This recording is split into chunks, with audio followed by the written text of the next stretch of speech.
Bismillahirrahmanirrahim.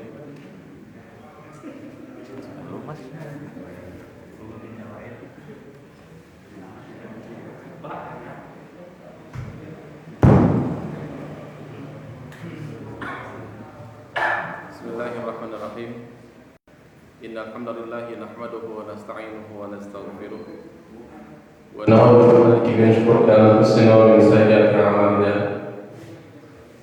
Man yahdihillahu fala mudilla lahu wa man yudlil fala hadiya lahu.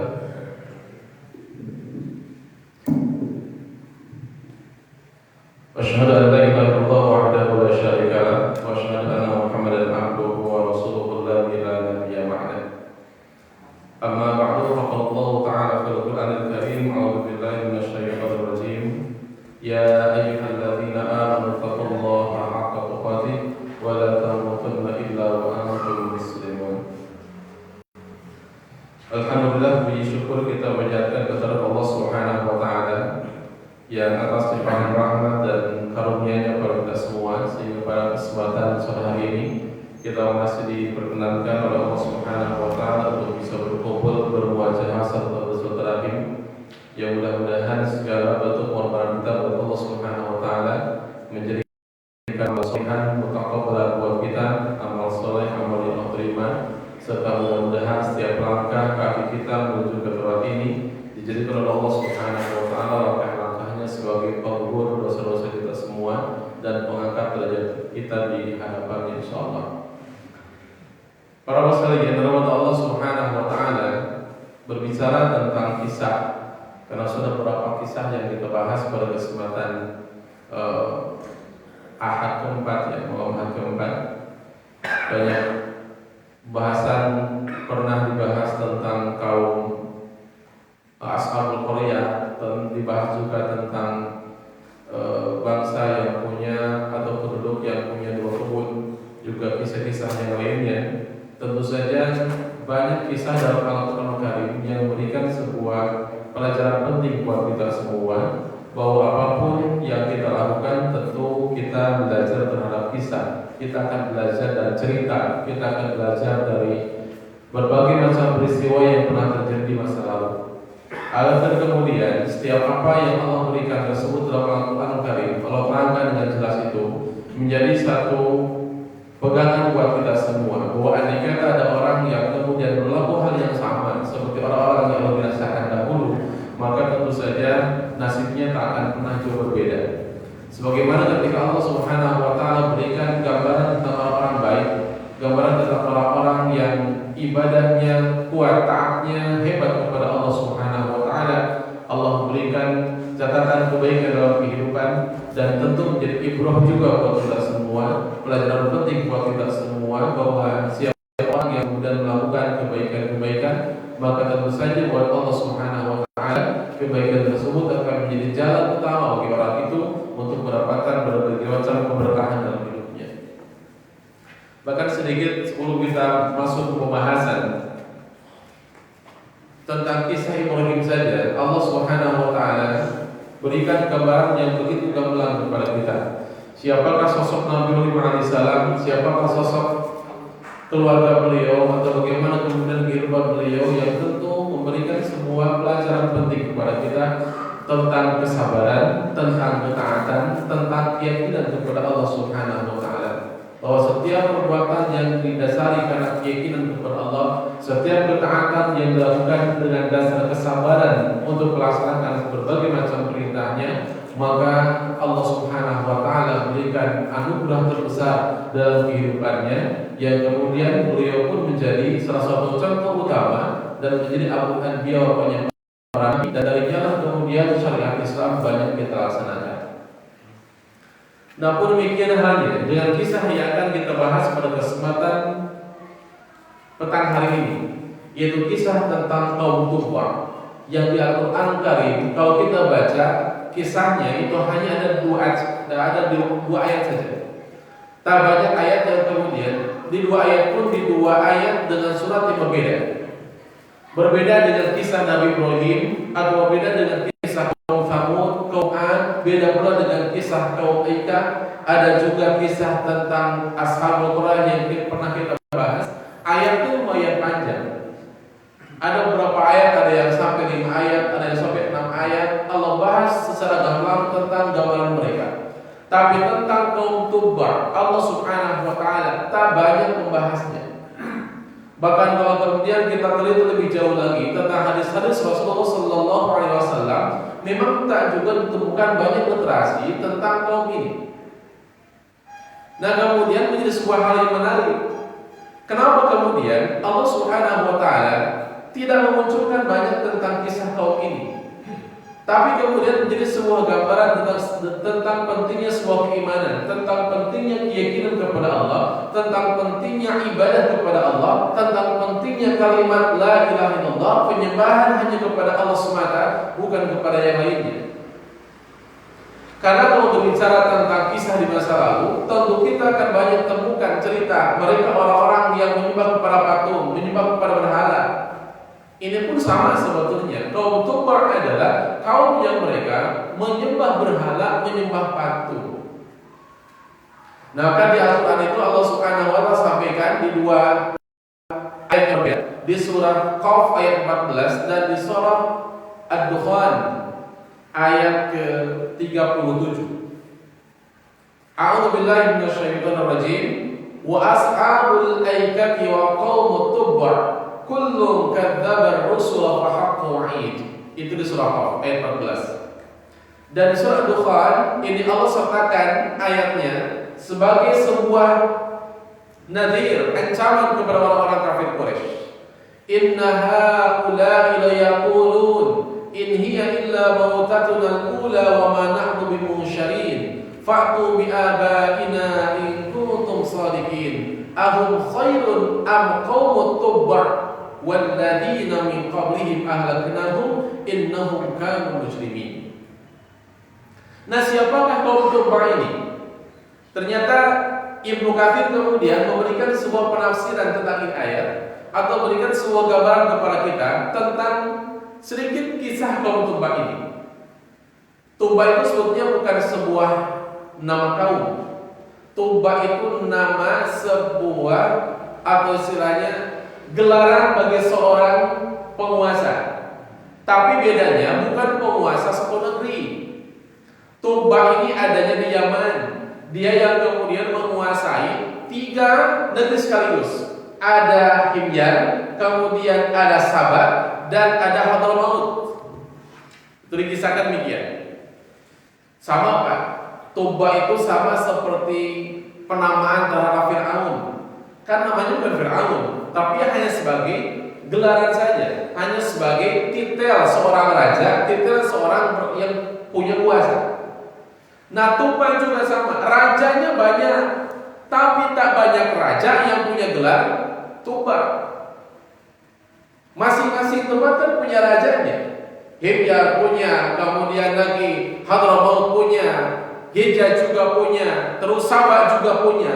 Bahkan Sabah kan diabadikan langsung dalam Al-Quran Karim tentang sebuah negeri yang penuh dengan keramaian, negeri yang penuh dengan kenikmatan luar biasa. Allah sebutkan kalimat Sabah dalam Al-Quran bahkan jadi sebuah nama surat. Itu Sabah adanya di mana? Ternyata yang namanya Himyar, Sabah dan Hadramaut itu adanya di Yaman. Nah, kemudian kenapa kalimat Tubba atau kaum Tubba terkenal di Jazirah Arab? Karena Yaman masih bagian dari Jazirah Arab, makanya terkenal. Itu kalau dibaca dalam tafsir Ibnu Katsir dalam kitabnya Qasa'isul Quran, kisah-kisah dalam Al-Quran, disebutkan bahwa namanya atau kunyahnya adalah Abu Kalb. Itu beliau berasal dari suku atau bangsa Arab Qahtan kalau nggak salah. Yang kemudian dia punya kuasa, akhirnya bisa menguasai berbagai macam tempat, dan raja-raja di tempat lain tunduk kepadanya. Maka disebut dengan Tubba itu atba'a yutbi'u. Tubba artinya yang diikuti. Raja-raja yang lain, raja-raja kecilnya ini ngikutin sama dia. Jadi nggak berani menentang titanya, nggak berani menentang kekuasaannya. Berkuasa kurang lebih di 3 tempat ini, di Himyar, kemudian Sabah dan Hadramaut kurang lebih 326 tahun. Negara kita terjadi berapa tahun? 350 tahun. Itu hampir sama bilangan. Ini 326 tahun berkuasa. Tubba ini. Jadi mungkin kan turun-temurun ya. Kerajaan biasa ada dinasti sistemnya, turun-temurun ke anak-anaknya. Nah, sampai kemudian Ibnu Katsir sebutkan dalam ceritanya, Tubba ini punya keturunan. Yang kemudian keturunannya disimpan di berbagai macam wilayah, termasuk di Madinah. Karena nanti Madinah dan Mekah juga akan berupaya ditaklukkan oleh dia, dan pernah dia kemudian berupaya punya keinginan menghancurkan Ka'bah. Jadi kalau lihat dari ceritanya itu, Tubba'nya ini bukan orang kafir, Tubba'nya ini orang yang saleh, raja yang baik, raja yang ikut kepada agama para utusan yang dibawa dulu. Hanya kaumnya kemudian jadi yang ketika ditinggalkan oleh Tubba'nya, oleh rajanya, malah kemudian murtad dan mereka beribadah kepada selain Allah. Ketika di Madinah, di putranya disimpan di Madinah, berkuasa di Madinah. Namun kemudian di Madinah dia dibunuh. Saat kemudian dia berikrar akan membawa atau akan menghancurkan Madinah, akan datang untuk menyerang kota Madinah. Nah, pada saat itu ada dua pendeta Yahudi yang datang kepada dia mengadu, atau datang kepada dia kemudian menyampaikan tentang apa itu kota Madinah. Yang disampaikannya kota Madinah itu adalah kota yang nanti akan menjadi tempat persinggahan, tempat hijrahnya seorang nabi terakhir dari bangsa Arab. Itu orang Yahudi. Jadi Yahudinya Yahudi garis lurus, Pak. Bukan Yahudi yang garis kiri gitu. Yahudi garis lurus gitu, Pak. Masih yakin terhadap kitab Taurat, dia baca kitab Tauratnya, dia yakin terhadap penabian terakhir yang pernah dia tunggu. Saat kemudian dia datang kepada raja, janganlah engkau kemudian menghancurkan Madinah, karena Madinah itu nantinya akan menjadi tempat hijrahnya seorang nabi terakhir dari bangsa Arab bernama Ahmad. Namanya dulu sudah terkenal. Di kitab Taurat, kitab Injil, Allah Subhanahu wa taala sudah sebutkan tentang nabi terakhir itu. Bahkan Al-Quran saja kan menyebutkan dalam ayatnya, Nabi Isa pernah kemudian berpesan kepada kaumnya bahwa akan datang seorang nabi terakhir min ba'di, dari setelahku, kata Nabi Isa, ismuhu Ahmad, namanya adalah Ahmad. Orang ini masih memegang teguh terhadap itu. Karena kan kita tahu, Pak, di Madinah itu awalnya itu bukan hanya orang-orang Nasrani, tapi termasuk juga banyak orang-orang Yahudi. Ada kabilah-kabilah, ada kaum-kaum kecil, ada kaum yang besar pula. Disebutkan di Al-Quran ada namanya kaum Aus dan Khazraj, kabilah Aus, kabilah Khazraj yang menguasai secara lebih banyak dibandingkan dengan yang lainnya. Dua bangsa yang senantiasa bertengkar, memperebutkan daerah kekuasaan. Itu Aus dan Khazraj. Maka nanti ada pesan dari Tubba kepada Aus dan Khazraj. Jadi ketika dia berniat untuk menyerang kota Madinah, namun kemudian sampai beritanya kepada dua pendeta itu, tadi disebutkan siapa namanya, hanya satu kalau nggak salah, Ibnu Katsir menyebutkan namanya Samuel, pendeta Samuel. Dia datang menghadap raja, menghadap Tubba ini, mengatakan tentang kondisi Madinah. Akhirnya apa? Tak jadi. Tidak jadi dia menyerang kota Madinah. Sampai kemudian tersiar kabar ke dunia juga tentang kota Makkah yang banyak dikunjungi oleh orang-orang, yang di sana adalah satu bangunan suci, dan dia pun berupaya menghancurkan Ka'bah. Tapi lagi-lagi sebelum dia datang ke kota Makkah, kemudian dia mengutus utusannya bertemu dengan pendeta, dan pendeta mengatakan tentang apa itu Ka'bah. Dia merupakan peninggalan dari nenek moyang mereka bernama Nabi Ibrahim alaihissalam. Dan akhirnya kemudian Ibnu Katsir mengatakan Tubba inilah yang kemudian menjadi raja pertama yang memberikan baju Ka'bah.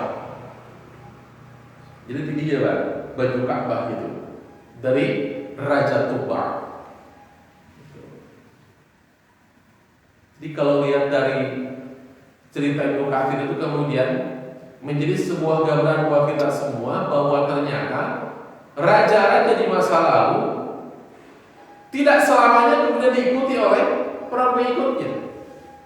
Tetap dia punya ketakutan, atau pengikut punya ketakutan, punya kekhawatiran, tapi setelah meninggalnya raja itu, malah kemudian tak beribadah kepada Allah Subhanahu wa Ta'ala. Maka kan dari masa Nabi Isa sampai Nabi Muhammad itu kan ada namanya masa fatrah, di mana Allah Subhanahu wa Ta'ala kemudian tidak memutus risalah, tapi Allah kemudian memutus yang lainnya. Ada kan dalam Ashabul Qaryah, ada para muridnya Nabi Isa 3 orang yang datang berdakwah kepada kaumnya. Dan ini pun sama, banyak para nabi yang didatangkan, tapi Allah tersebutkan nabi yang mana? Allah tersebutkan nabinya nabi apa? Hanya disebutkan bahwa para utusan itu datang kepada mereka mengajarkan ketauhidan kepada Allah Subhanahu wa Ta'ala. Karena setiap nabi yang Allah hadirkan, setiap utusan yang Allah datangkan itu tujuannya hanya satu, agar umat itu menyembah Allah Subhanahu wa Ta'ala dan meninggalkan perkara-perkara syirik. Dalam Al-Quran Allah sebutkan, wa in min ummatin illa khala fiha nadhir, maka tidak ada suatu umat pun melainkan telah ada padanya seorang pemberi peringatan. Jadi terus datang. Setiap kaum yang hadir Allah datangkan, setiap umat yang hadir Allah datangkan para utusan. Allah berikan tentang risalah yang mereka bawa. Wa ma arsalna min qaryatin min nadhirin illa qala mutrafuha inna bima ursiltum bihi kafirun. Dan yang menariknya adalah ketika Allah Subhanahu wa Ta'ala hadirkan para utusan, maka yang membangkang itu bukan dari golongan orang-orang kecil. Justru yang banyak membangkang adalah dari golongan orang-orang besar, orang-orang kaya, orang-orang terpandang, orang yang punya kekuasaan, orang yang punya jabatan, orang yang punya harta benda, orang yang punya duit banyak. Sampai kata mereka, illa qala mutrafuha inna bima ursiltum bihi kafirun. Sesungguhnya kami mengingkari apa yang kamu diutus untuk menyampaikannya. Secara terang-terangan mereka menyatakan hal tersebut. Pokoknya kami tidak menerima saja gitu. Kami tidak pernah menerima apa yang kalian sampaikan. Mutrafuha dianggapnya sebagai asatirul awwalin dalam ayat yang lain. Mereka hanya menganggap bahwa apa yang dibawa utusan itu asatirul awwalin, hanyalah merupakan dongeng-dongeng belaka, hanyalah cerita-cerita di masa lalu. Makanya kan kemudian Quran banyak berbicara tentang cerita, tentang kisah yang pernah terjadi di masa lalu tentu saja, menjadi nadhir, peringatan buat kita. Andai kata itu merupakan sesuatu yang buruk, dan menjadi basyir, berita gembira buat kita. Andai kata itu merupakan cerita yang baik. Nah, sama halnya kemudian ketika datang ke Mekah, Rasul diutus di sana, maka penolakan di mana-mana. Maka di masa dakwahnya Nabi itu, siapa orang yang Nabi ajak untuk memelukkan Islam pertama kali? Bukan orang kaya, bukan mereka yang punya jabatan. Sebab kepada orang kaya, kepada mereka yang punya jabatan tinggi di masyarakat, nolak langsung, nolak mentah-mentah. Kita ingat ceritanya, ketika Rasul kumpulkan kaum Quraisy di sebuah tempat, lalu Rasul katakan tentang sesuatu yang Rasul gambarkan dalam kisahnya. Andai kata ada bangsa yang siap menyerang kalian di belakang, percaya tidak? Semuanya mengatakan percaya. Tapi kemudian runtuhlah, rontoklah apa yang Nabi sampaikan itu, dikarenakan kaum Quraisy serta seorang pembesar Quraisy bernama Abu Jahal yang menentang secara keras dan langsung berdiri di hadapan Rasul Muhammad SAW. Apa kalimatnya?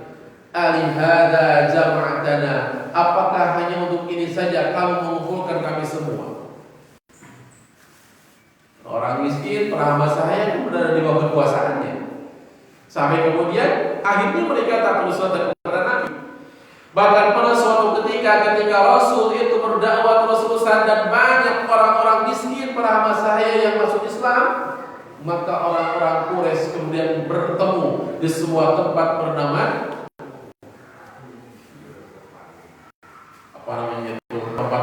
Darun Nadwa. Namanya Darun Nadwa. Dar itu tempat An-Nadwa, pertemuan. Jadi gedung apa istilahnya? Gedung parlemen di masa itu. Gedung tempat bertemu bermusyawarah. Apa di antara musyawarah mereka? Yang dibahas adalah bagaimana caranya menghentikan dakwahnya Muhammad. Kan itu ceritanya. Sampai di kemudian ada yang ngusulin, udah sekarang Muhammad kita keraging saja, Muhammad kita penjara saja samping Ka'bah. Tapi ditolak usulan itu dengan alasan kalau Muhammad kemudian di penjara di samping Ka'bah, maka bisa jadi banyak orang para pengikutnya yang protes. Tertolak. Yang kedua, kalau gitu Muhammad kita asingkan saja ke tempat yang jauh, yang tidak ada siapa-siapa, gak ada sanak saudara, gak ada temannya. Tapi kemudian ditolak lagi.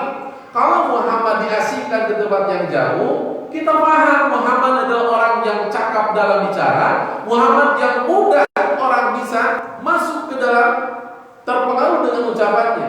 Kalau Muhammad diasingkan, wah bisa-bisa senang. Nanti kalau Muhammad bisa ngasih pengaruh, punya kekuatan, nyerang Mekah, bahaya. Usulannya kemudian tertolak semua, bingung kumaha caranya. Akhirnya apa? Akhirnya kemudian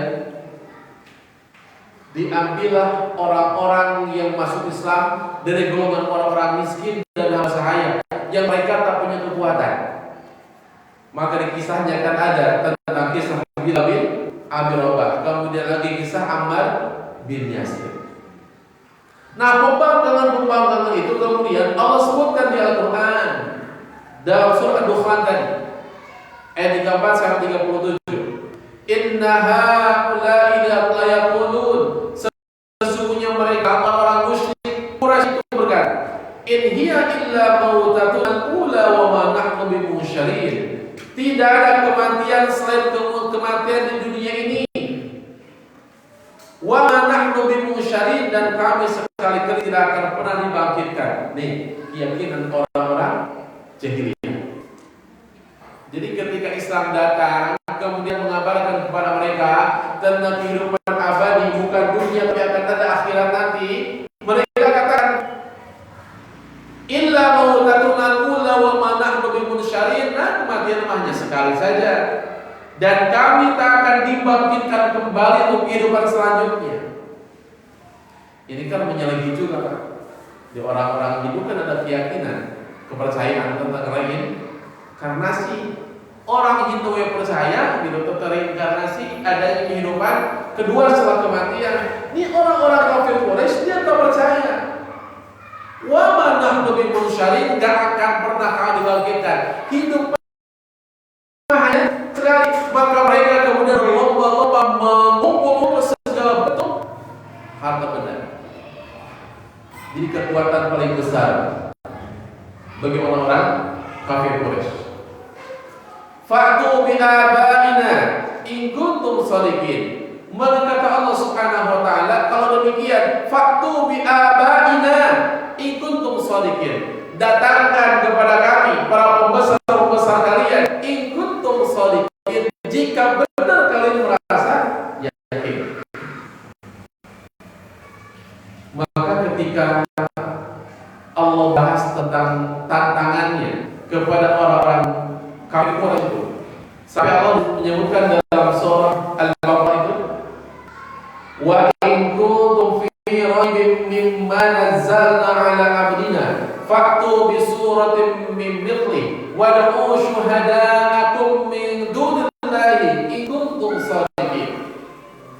Andai kata kalian merasa ragu mimma nazzalna ala abdina, terhadap apa yang aku turunkan kepada hambaku yang bernama Muhammad itu, faktu bi suratin min mithli, maka datangkan kepadaku satu surat yang sebanding dengannya.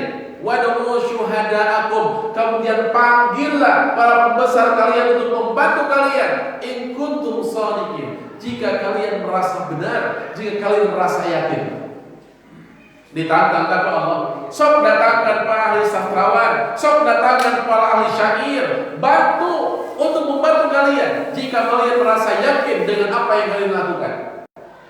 Maka hadir, datang itu orang-orang kafir Quraisy dengan para pembesar, dengan orang-orang yang ahli bahasa, ahli syair. Dibuatlah surat yang sebagai tandingan. Dibuat adanya surah Al-Jauhar, ada surah Al-Fil juga di masanya Musa Al-Kadab. Al-Kautsar di Al-Jauhar. Inna a'tainaka al-Kautsar. Itu kan ayat. Kemudian mereka robah inna a'tainaka al-Jauhar.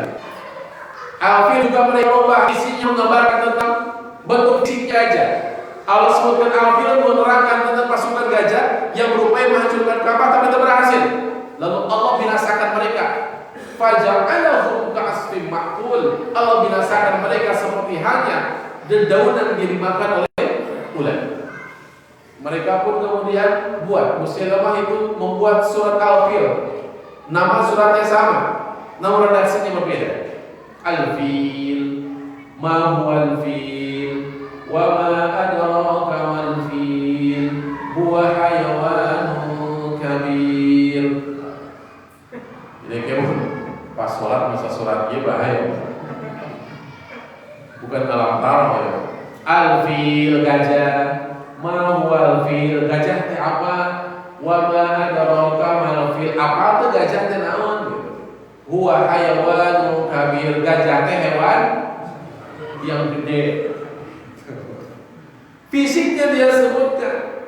Maka kata Allah, "Fa'tu bi suratin min mithli sab", datangkan Abu Jahal ini apa? Abu Jahal. Kita melebar karena kaitan dengan pembuka ini. Abu Jahal itu ketika kemudian Nabi sedang yudaris Al-Quran, Nabi sedang bertadarus Al-Quran dengan malaikat Jibril alaihissalam, itu Abu Jahal sudah ngopi di balik bilik rumah Nabi itu, dengarkan dia itu. Kemudian dia mengatakan, ini mah benar-benar bukan kalamnya Muhammad. Ini mah benar-benar bukannya bahasa manusia. Karena nggak ada orang yang bisa berbicara memulai kata-kata sesilah itu. Itu kata Abu Jahal. Tapi saya ini hidayah tak datang kepada Abu Jahal. Akhirnya Abu Jahal mati dalam perang Badar. Dia meyakini tentang Al-Quran itu bukan merupakan dongeng. Dia tahu Al-Quran merupakan catatan yang luar biasa, catatan yang menerangkan tentang kejadian di masa lalu, mengabarkan tentang apa yang akan terjadi di masa yang akan datang. Dan Quran merupakan catatan yang menghukumi setiap hukum yang ada pada kehidupan manusia. Tapi sayang, keimanan tak datang, hidayah tak ada dalam jiwanya. Akhirnya kemudian dia pun mati dalam sebuah peperangan. Termasuk Abu Thalib sendiri, pamannya Nabi, yang sudah dianggap sebagai ayahnya Nabi. Kemudian dia tak masuk surga. Kenapa? Karena hidayah tak datang.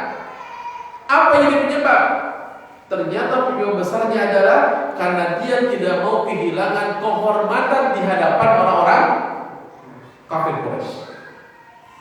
Lain itu apa? Setelah kami TKJ dan Muhammad, lain itu yakin apa itu benar.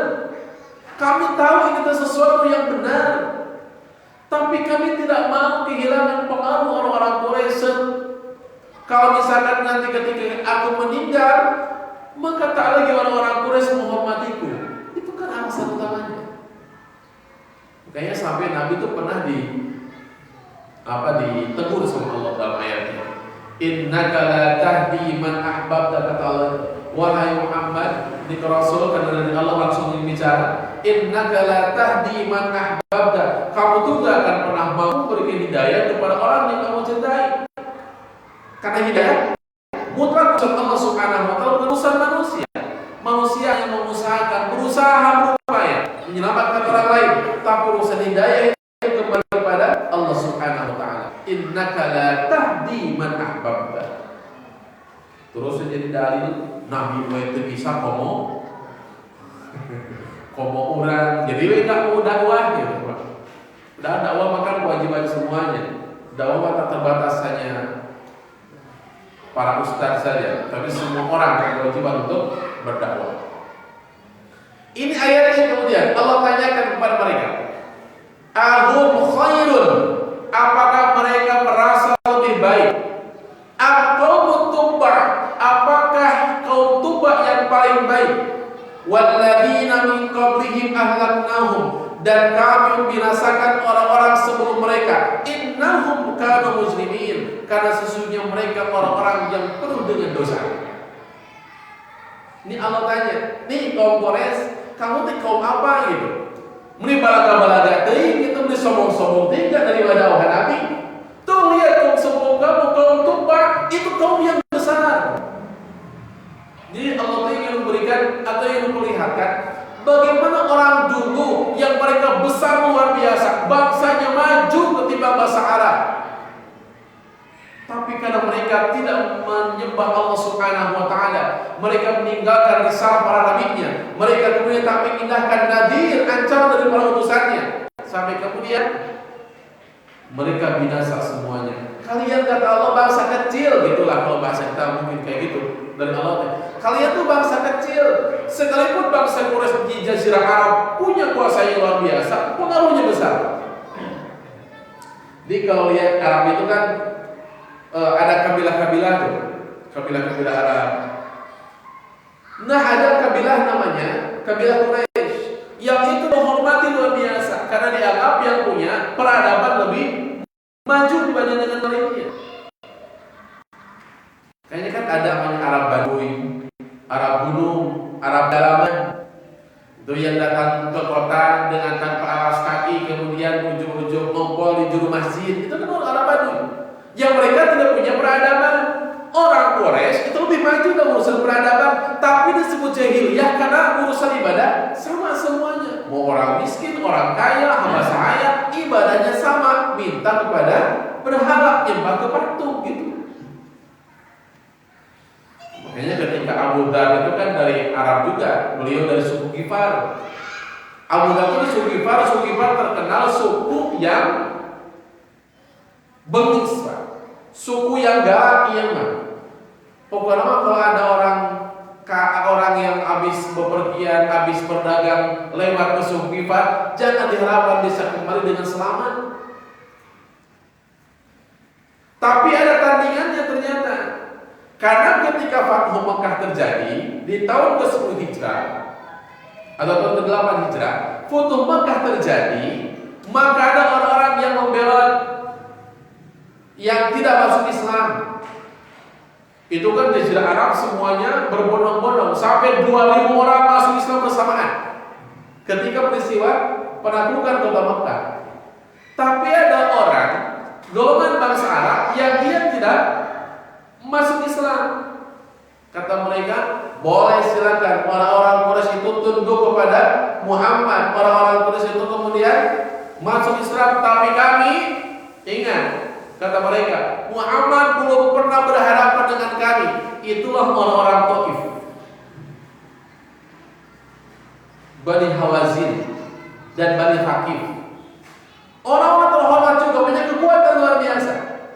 Nah ini kalau dibahas, ini orang-orang Quraisy sombongnya luar biasa, menolak dakwah Nabi. Tuh lihat kaum Tuba yang peradaban yang lebih maju, bangsanya lebih besar, senjatanya lebih canggih ketimbang kalian. Mereka pun kami binasakan, kata Allah. Dikarenakan apa?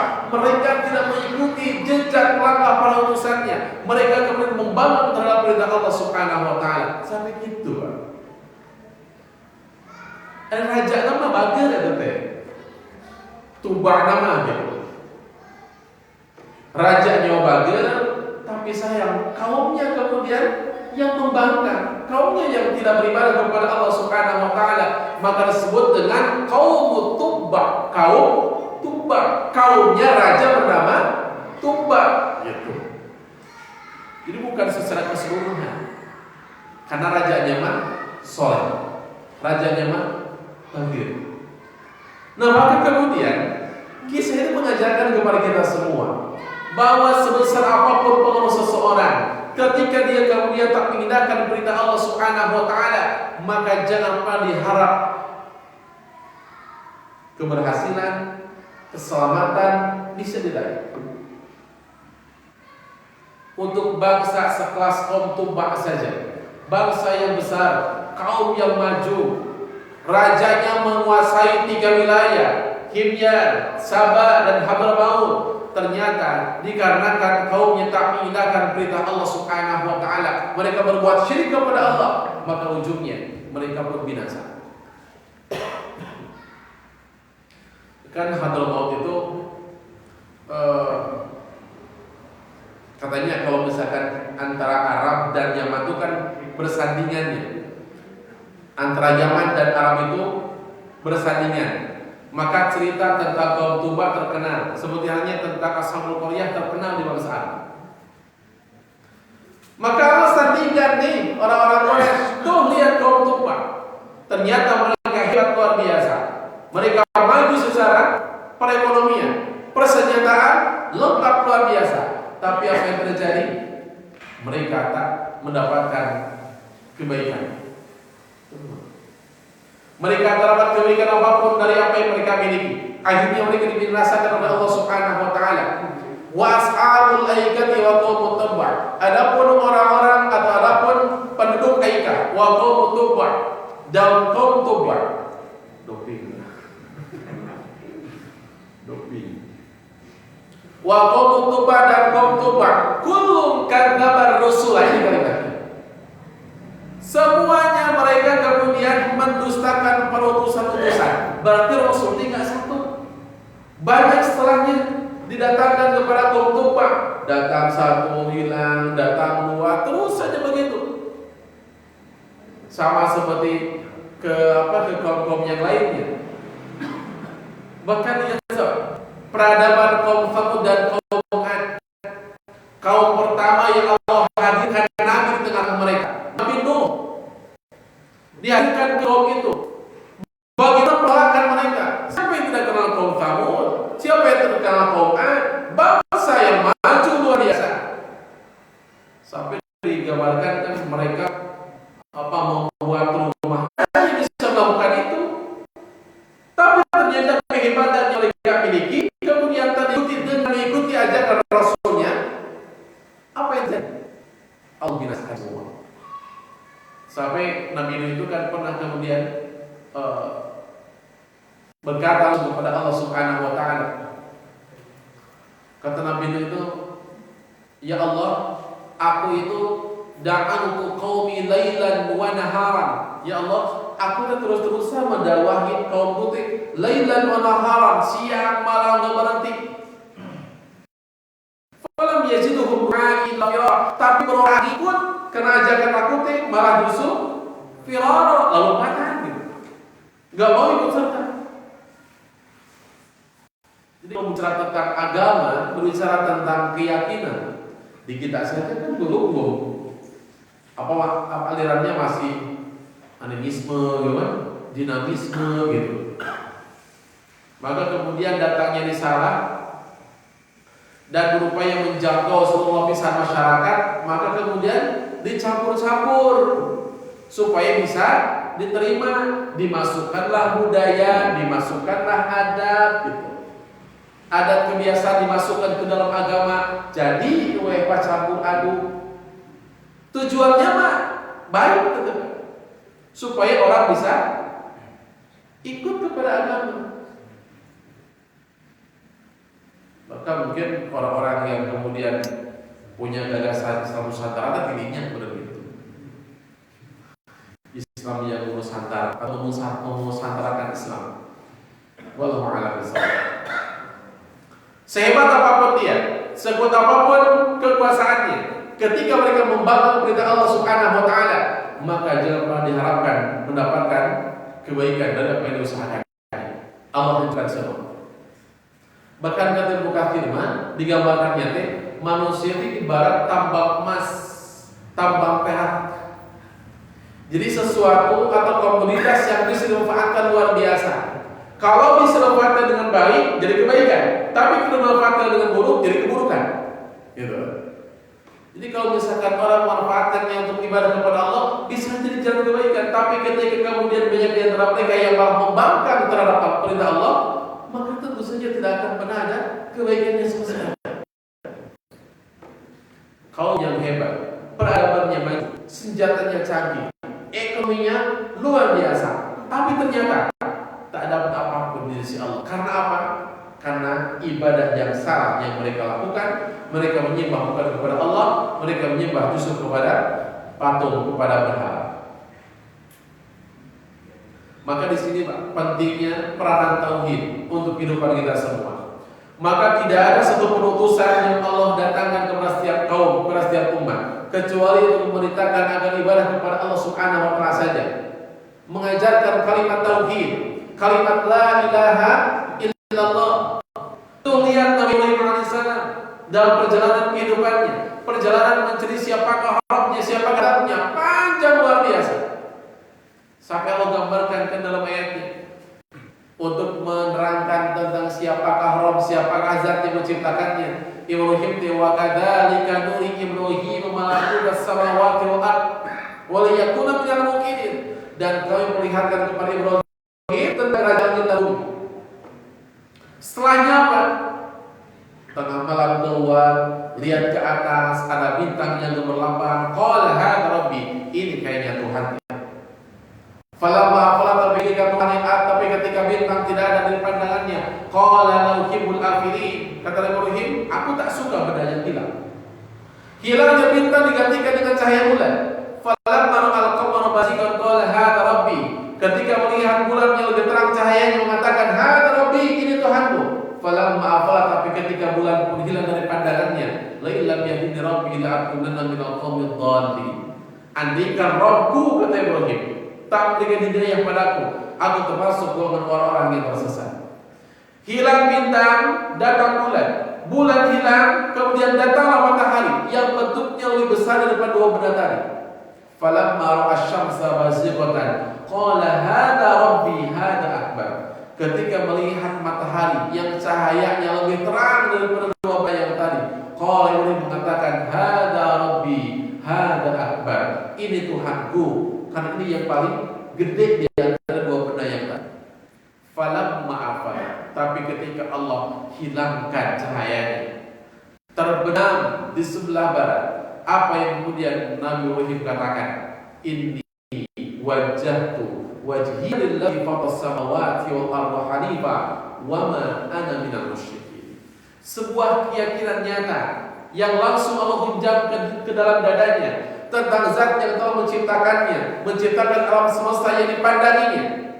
Sampai orang mengatakan, wajjahtu wajhiya lillazi fataras samawati wal arda hanifa. Aku harapkan wajahku kepada Zat yang telah menciptakan langit dan bumi hanifan, penuh ketundukan dan kecondongan, wa ma ana minal musyrikin, dan aku tak termasuk golongan orang-orang yang berbuat syirik. Keyakinannya kemudian dibawa ke keluarganya, didakwahkan kepada ayahandanya. Yang ayah itu merupakan seorang tukang pahat, tukang membuat patung. Maka pertanyaan pertama yang Nabi Ibrahim sampaikan kepada Azar, kepada ayahnya, tentang urusan ibadah. Ya abati lima ta'budu ma la yasma'u wa la yubsiru wa la yughni anka syai'a. Itu dalam surah Maryam 42 sampai 47. Ya abati lima ta'budu ma la yasma'u wa la yubsiru wa la yughni anka syai'a. Kenapa engkau menyembah sesuatu yang tak dapat melihat, tak dapat mendengar, dan tak dapat memberikan apapun buatmu? Ditanya, kenapa engkau meminta sama berhala? Kenapa engkau menyembah patung yang dia tak bisa mendengar, tak bisa melihat, tak bisa apa-apain? Kemudian langsung diterangkan, Ya abati inni qad ja'ani minal ilmi malam ya'tika fattabi'ni ahdika siratan sawiyya. Telah datang kepadaku suatu ilmu malam ya'tika yang tak datang kepadamu. Fattabi'ni, ikutilah aku, ahdika siratan sawiyya, maka aku akan tunjukkan padamu tentang jalan yang lurus. Ajakan terakhirnya adalah Ya abati la ta'budish syaitan, inna syaitana kana lirrahmani asiyya. Jangan pernah bersembah syaitan. Inna syaitana kana lirrahmani asiyya. Karena syaitan kepada Rabbnya, kepada Ar-Rahman, kepada Allah itu asiyya, mereka senantiasa berbuat maksiat. Ibrahim mengajarkan dan mengajak kepada ayahandanya meninggalkan ibadah kepada patung, beralih beribadah kepada Allah Subhanahu wa taala saja. Dari mana yakinnya? Perjalanan spiritualnya yang kemudian memberikan sebuah keyakinan tentang Rabbnya yang telah menciptakan alam semesta, menciptakan langit bumi, bulan, bintang dan matahari. Didakwai kayak gitu, ayahnya malah marah. Araghibun anta an alihati ya Ibrahim. Kayaknya kalau bahasa ayah ke anak gitu, gitu. Kenapa aku benci banget gitu? Benci luar biasa terhadap sembahanku. La illam tantahi, andai kata kau tak berhenti, la arjumannaka, aku pasti akan menyiksamu. Wahjurni maliyan, dan tinggalkan aku untuk waktu yang tidak ditentukan. Jadi ternyata Pak, urusan dakwah itu mendatangkan sesuatu yang baik buat diri, tapi dalam kondisi yang lain justru malah bisa membuat diri terancam dari orang-orang yang tidak setuju. Karena tadi disebutkan bahwa orang-orang Tuba ini orang-orang yang besar, bangsa yang besar, tapi dengan kebesaran mereka kemudian sombong dan tidak melaksanakan ibadah kepada Allah Subhanahu wa taala, berujung pada sebuah kebinasaan.